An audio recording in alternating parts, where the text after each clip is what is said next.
Great. Well, thank you so much, Beth. So I really want to thank you all for coming and joining us in this adventure, in this discussion, in this conversation on financial wellness. I know how time is the most valuable resource that we possess, and by you spending your time with us, with me today, just shows what you value. You value joy, happiness, and well-being. So congrats to yourselves. So that is a major step. And so one of the key things first I want to do is I want to thank Keith and Beth for bringing me here, making sure that South Dakota was represented on my wild 50-state tour across the country. So I want to be the first person to visit all 50 states in 1 year, to break the taboo on money, to empower people to live their best lives through experiential and purposeful living, and to really talk about finances in a way that we don't normally have these discussions. And so coming to South Dakota, spending time with Beth and going around the city, I've got to know a number of people. I've had a few conversations, and it's always great because then I get to know what the situations that people are facing locally. But the one thing that I've learned, and this is really powerful, is that whether I'm having a talk in New York City or in Florida or Texas or California, Idaho, and here in South Dakota, is that yes, there are variables in the financial challenges that we face, both personally and also in the local level, but then there's also many similarities in terms of our hopes and our dreams, in terms of our relationships with money, our thoughts and our feelings. And so for me, what I like to do, I'm not the type of person that you bring on board and say, okay, Jason, teach us how to improve my credit score or teach us how to budget. And I tell everyone, well, it's really interesting because I could certainly do that. And I do really well teaching you how to budget your money, how to improve your credit score. But I can guarantee after you leave this, you'd forgotten every single thing that you've learned. And 30 days later, it's like, what was that he was talking about? When we talk about stories, when we talk about wellness, when we talk about the things that bring joy and happiness into our lives, we start making the connection in terms of how we're managing money today and how we would like to be financially well in the future. And so before I go any further, I'd like people to know that as I define financial wellness is about your health, it's about your wealth, it's about the overall quality of the life that you're living. So we could certainly talk about financial calculations, financial milestones, financial goals, but at the end of the day, those milestones, those goals, they only matter in terms of how are they contributing to the quality of life that you're living. And I've learned this, and it's good that I learned it early on, that we set financial goals. We set financial milestones that don't align with the things that truly matter to us. And so when we buy that house, we buy that car, we go on this trip, we ask ourselves, why am I not as happy as I thought I would be? And that's when we all need to take a step back and kind of reassess what are our core values, what are the things that we enjoy, what are the things that we want more of, and then start thinking about the financial components.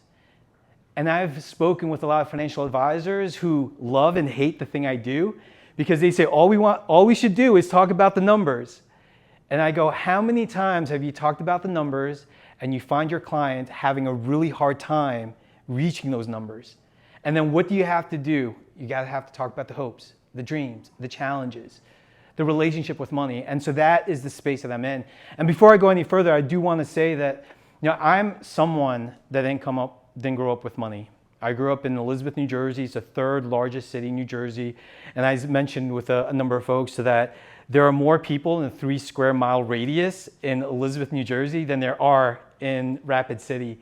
And so we kind of lived on top of each other. There wasn't a lot of open spaces and land and things like that. And so, but my parents were hardworking. They were immigrants, working really hard to make sure that they experienced the American dream. But as they were surviving, they wanted to give us the opportunity to strive for something better. But I didn't simply just want to strive for something better. I wanted to thrive. But how do we thrive? How do we thrive when no one teaches us about money?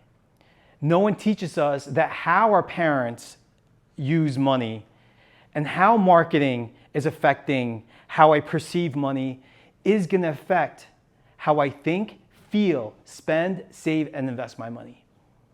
And so for me, my parents told me work really hard, get good grades. You're going to do well. You can go to college. You can get a degree. You're going to get that job, and it's going to be great. I think we all know, right? There's this path to success and happiness that we're told when we're young. And that path to success and happiness is go to high school, graduate, go to college, get a degree, get a job, buy a car, get married, buy a house. And one day you will be happy. Well, early on, I asked myself, well, I'm not feeling any happier as I started achieving these milestones. And then when I started asking more and more questions, they said, well, you feel a little entitled to be thinking you will be happy and joyful when you achieve these milestones. And that's when I realized I needed to rethink everything. And so for me, one of the key things, a defining moment with my relationship with money is when I was doing all the things that I thought were right in high school. I was class president, I played sports, I had good grades, I did all the great things. And I thought my life was gonna follow that trajectory. I was gonna go to college and then graduate within 4 years. And at 17 years old, my parents sat me down and had the toughest conversation of their lives. They looked at me in my eyes and said, we don't have the money to send you to school. Nor did they have the knowledge to know what to do with FAFSA or what to do in order to get me to go to school. So when my friends were out packing and getting ready for college, I found myself working at Newark Airport, cleaning toilets, serving drinks, just to save enough money in order to afford my first year's tuition. And I remember when I got my first paycheck, because I was excited. I'm like, by this time, this was the first time I had my own money. So I took that paycheck and I went to the bank around the corner to get a debit card. Because what do adults do? You need a debit card. Swipe, swipe, swipe, pin, pin, pin. What do you think happened? Denied. I had paid more in non-sufficient fund fees than I had in a savings account. And then when I went to college, and this was really interesting, there was someone that looked like a college student handing out Frisbees. And I'm like, I want a Frisbee. Well, so he's like, sign on the dotted line, we'll give you this Frisbee. So I signed on the dotted line. I enjoyed that Frisbee that whole entire day. Well, guess what arrived in the mail 2 weeks later? A credit card with a $500 limit. And so I was working and I was making income, so I could afford the minimum monthly payment, $20, $25. And what do you think happens when you are sound financial management of a credit card? Well, by the time I graduated college, that $500 credit limit turned to a $5,000 balance. And for the life of me, I do not recall what I spent on that credit card, but I remember that Frisbee. And that is my $5,000 Frisbee story.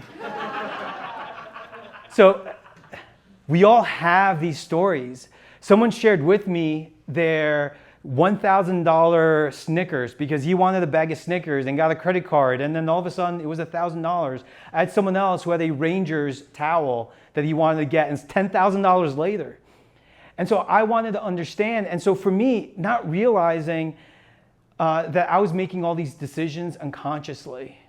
And so when I wanted to go to school of filmmaking, I found myself, because they told me that you can't make money as a filmmaker, you can't make money as a creative, I found myself switching my degree to business, learning the business aspect of it, going into banking, starting with a bank, then going to the credit union world and understanding kind of the different missions. And then I didn't realize that I was having all these really conversations with people, whether they're good with their money or bad with their money. I was having an education. And then I started having conversations, people who were older than me, 10, 20, 30, 40 years old, telling me the secret to happiness. And it wasn't money. Sure, money helps us pay for the things that we need, shelter, food, medicine. But when it comes to joy and happiness, there is something much more. But of course, when you're 20-something, you're a little bit hard-headed because we all know what we know. And so, but I didn't know that the seeds were being planted in my head. And so at that point, I took on a job. I became a teller at a credit union. So I started my career in the credit union world as a teller. And 3.5 years later, I became VP of Marketing and Business Development in the credit union out in California. I did the best that I could. I worked really hard. I grew this credit union, and I was being rewarded at the age of 28 to be the first successor CEO for the organization. And then at that point, I was wondering if I was going to continue on that path, as I mentioned. And so when my CEO sat me down and said, Jason, we have some news for you. She goes, we're going to choose you to be the successor CEO. I had a visceral reaction, and I said, I quit instead. And so she goes, don't make a rash decision. Let's have a conversation about this. And one of the key things too is that there's just so much going on in terms of I was working really hard, burning the midnight oil, trying to do all the things that I needed to do. I thought I was doing everything I can, and eventually things were impacting me mentally and emotionally, and eventually that mental and emotional things were affecting me physically. And that's the thing that I've learned. When we are suffering through some mental distress, emotional issues, we can suppress, we can do all the mental gymnastics in our head to say, this is not bothering me. But our body will one day show and represent what our mind is trying to suppress. And then there one day, my eyes were bloodshot. I was unable to get out of bed. And that's why when my boss sat me down, I thought she was going to write me up because it's like I was calling out sick, and it was the complete opposite. And so as I resigned, I quit. I went backpacking around the world. I went through 20 countries in 12 months. I was having conversations with people who were saying, you're American, you're so lucky, it's the land of opportunity. But I knew by having conversations with people, whether you're making $40,000 a year or $100,000, if you didn't have the knowledge, the access, or the resources, chances are you're not living your best life. You're not able to make the right financial decisions. And so when I was in a country I never heard of, it was a country, Myanmar, I'm sitting on a temple, it's a 12th century temple, staring at 5,000 temples, pagodas, stupas. I asked myself, I am living my life. Where's everyone else? Not that I wanted people to sit right next to me because it was so peaceful and calm, but that was a moment of an epiphany of what got me from where I was to where I am today, to be able to say no to more money, to a fancier title. And that was knowledge, access, and community that empowered me. And so when I got back home in the States, I said, I want to empower my generation. I want to have more thought-provoking conversations around money. And I was a big promoter when it comes to financial wellness. Again, because it isn't just about the numbers. It isn't just about the data and the information. It was about something so much more. And so with that, I built frugal.com as a marketplace for people to connect, for people to access the resources and tools necessary to improve your life. And then they came up with this bold idea: how can I merge my love for travel with money? And that's when I found myself creating the Road to Financial Wellness. I took my team, we went 30 days, 37 events, 8,000 people attended, breaking that taboo around money. It was the first time I was here in Rapid City as well. And I learned something very powerful within those conversations. People wanted more than just budgeting workshops. People wanted more than just credit score improvement strategies. They wanted to know how to live their best life, how to bring in more meaning and purpose. But I wanted them to know how money impacts them. And so with that, I was successful. I got a book deal. I wrote my first book, You Only Live Once. We talked about it, YOLO. You know, it's like shots at the bar, mindless spending sprees. But I realized when we truly understand you only live once, time is the most valuable resource that we possess. And when we learn how to use time effectively, we're honoring the time that we're given. But money is often exchanged for our time. And so I wanted to break that. I wanted people to understand the connection between time and money.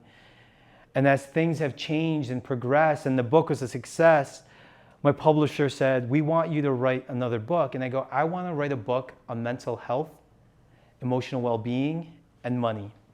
And they said, you think money is a taboo subject?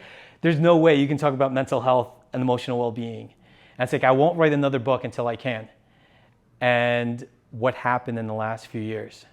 There's more discussions on mental health, emotional well-being. And then they called me up and said, remember that book you wanted to write in 2016. Well, there's a market for it, and we think you're the right person. And I said, I would love to write about this because I think it's important. But I've learned in the last few years, there's so much more. There's so much more in terms of what makes us us. And when I talk about happy money, happy life, the multidimensional approach to health, wealth, and financial freedom, it talks about your mental health, your emotional well-being, your physical, your spiritual, your social, your occupational, your environmental, and your financial, and how money weaves itself into these dimensions. Because most of the time we tend to think money is solely the issue. I just need to know how to manage money, without realizing we might have had some past financial trauma. The way our parents managed money has affected our relationship. So if we can't fix or address that trauma from the past, it is very difficult to reach those savings goals. It is very difficult to start investing.